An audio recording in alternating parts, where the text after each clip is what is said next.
Alam niyo ho, nako, isang malaking kahihiyan ang ibinigay at idunulot ni Boying Rimulya sa Office of the Ombudsman. Nako, alam niyo ho, ito ho, no?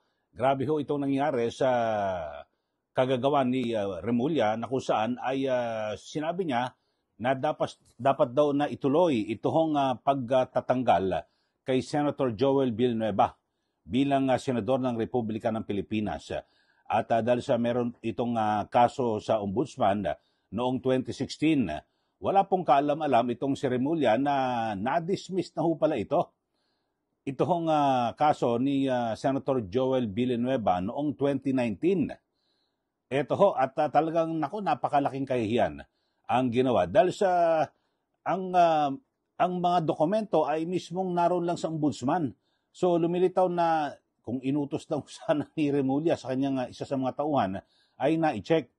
At kasi ang sinasabi ho, meron pang ginagawang may ginawa pang parang nagbabangong puri pa itong si Rimulya.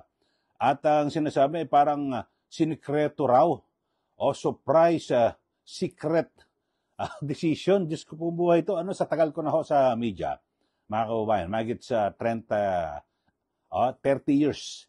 Wala hong ganyan na na surprise, secret decision. At dito may binabanggit ho, ito pong si dating ombudsman Samuel Martires, yung pinalitan, sinundan ho ni Ombudsman Boying Rimulya, na kung saan ay sabi niya, yung lahat po ng mga desisyon ay meron silang tinatawag na CMS.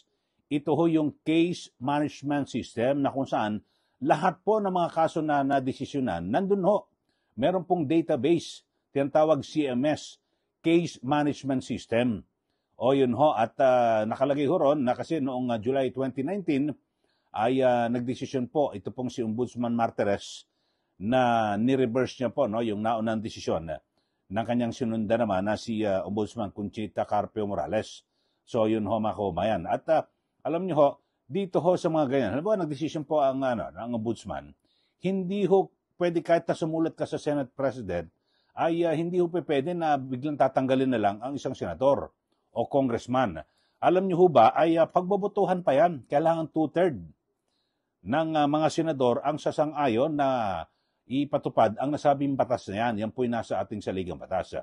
So dito ho, mga kababayan, ay kasi alam niyo naman, pag ombudsman ka ikaw ay tinuturing na na grapbuster ng bansa o talagang top grapbuster na kung saan ngayon ay nalalagay po sa balag ng alanganin yung kredibilidad at integridad. Hindi lang tong si Rimulya, ng buong ombudsman, Office of the Ombudsman. Alam niyo mga kababayan, imbis na parang aminin na lang ho ni Rimulya yung kanyang pagkakamali, bigla natiwiran pa.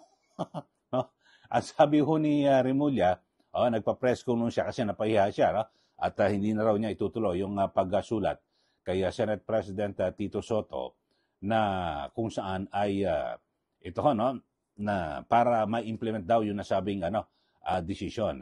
So, yun ho. Ombudsman Boying Rimulya, meron pala kayo diyang CMS, yung Case Management System. Digital archive sa lahat po ng mga kaso sa Office of the Ombudsman. Kung ikaw lang ay nag-utos sa isa sa mga staff nyo dyan, malamang nalaman mo na may desisyon na. Yun ho, di po ba?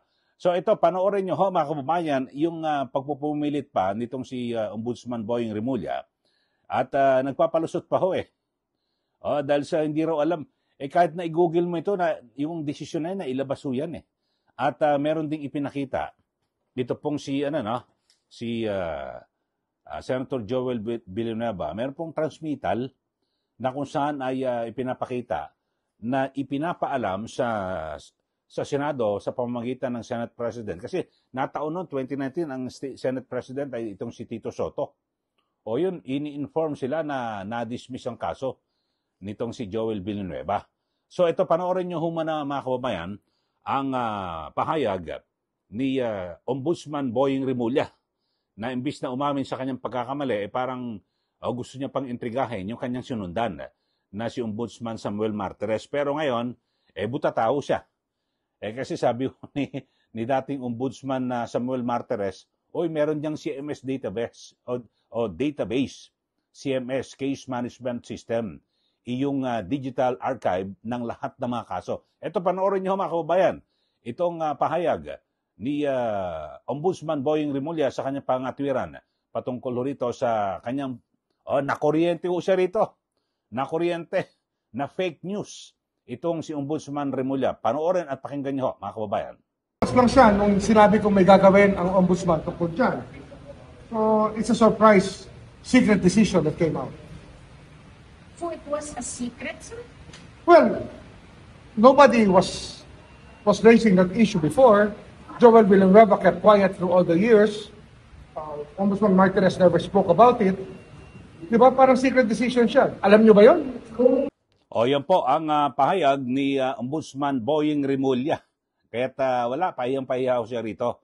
At hindi na niya raw po itutuloy dahil sa isang surprise, secret decision sa pagbasura ng ombudsman noong 2019. Dito po sa kaso ni Senator Joel Villanueva. Wala, masyado nagmamarong. Baka akala ko ni Ombudsman Rimulya, lahat ay alam niya na. Ngayon, nakuryente ho siya. Kuryente, anong gagawin ho rito? Dahil sa ito, isang malaking kahihiyan po ito.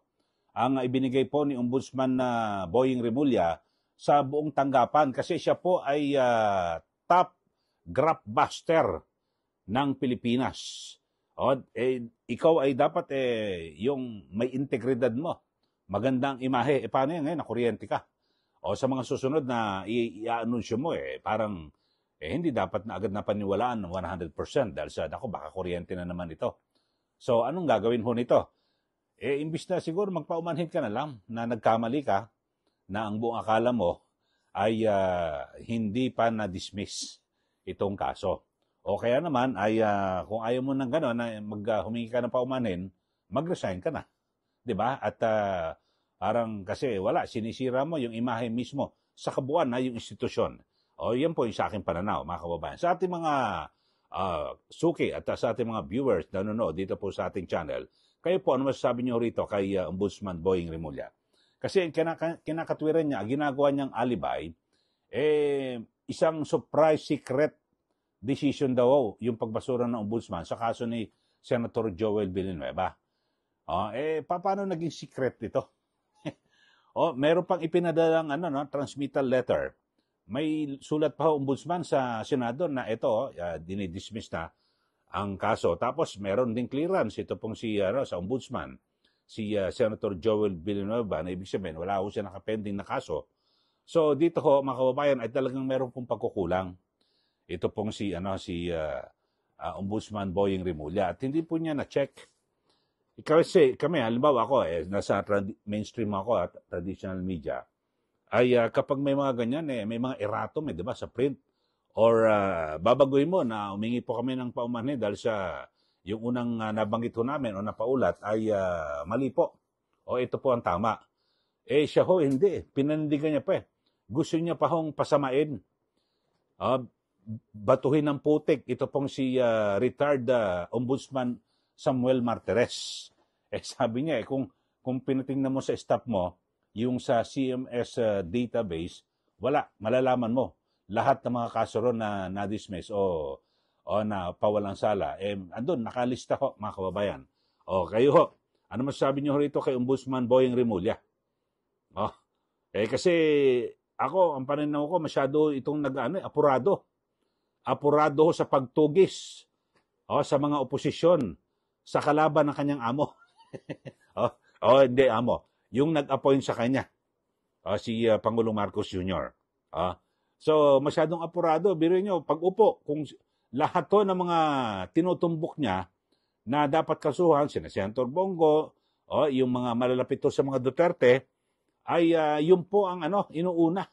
Samantalang patuloy na nakatenga itong mga kinakaharap na kaso, laban po sa mga nagnakaw po na opisyal ng gobyerno, politiko, dito po sa flood control project. Yan po dapat inuuna niya. Pagkatapos yan, pag lahat po ay nasimot na lahat ng mga sinasabing involved dito po sa flood control project, tsaka mabalikan. O sige na, nadali na natin yung 2025, 2024, 2023, o atras tayo. 22 hanggang 2016 o hanggang 2010. O ganun ho dapat. Ombudsman Boying Rimulya, wala ho eh. Sinira mo imahe ang integridad ng Office of the Ombudsman dahil sa pangyayaring ito, dahil sa ikaw ay nakuryente. Okay ho. Sige, magbigay na po kayo ng comment dito po sa ating mga kababayan. Okay, sa mga bago na po sa ating channel, subscribe na po kayo at huwag niyo pong kalimutan na i-like at i-share ito pong ating channel. Maraming salamat. Muli, ito po si Ka Eli. Magandang araw po sa ating lahat.